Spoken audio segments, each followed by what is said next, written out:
పోలీసులు చట్టం అంటే ఏమిటో తెలుసా? ఐబొమ్మ రవి గారి తండ్రి అప్పారావు గారి మాటల్లో విందాం. తప్పు ఏమైనా ఉన్నదా చట్టం చూసుకుంటుంది. వీడియోడు చెప్పడానికి నేనేమన్నా చెప్పడానికి ఎన్కౌంటర్ చేయాలో అక్కర్లేదో చట్టం చూసుకుంటుంది సార్. మనం చెప్తాం సార్ ఎన్కౌంటర్ చేసిమని. ఆ గాండి కూడా చెప్తే ఎన్కౌంటర్ చేసేస్తారా? నేను చెప్తే చేసేస్తారా? చెప్పండి, అది రూల్ ఉందా లేదా? వీడియోడు చెప్పడానికి ఎన్కౌంటర్ చేసిమని. అది కాకపోతే పోలీసులకి సవాల్ ఇచ్చినంత పెద్దోడే అవ్వలేదు కదా.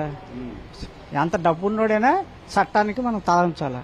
తప్పు చేసినప్పుడు ఇంకా నోరు మూసుకొని ఉండాలి. చట్టం ఊరుకుంటుందా? చట్టం ఊరుకోదు కదా. చట్టం ఎంతటోడైనా బొక్కలేసేస్తుంది.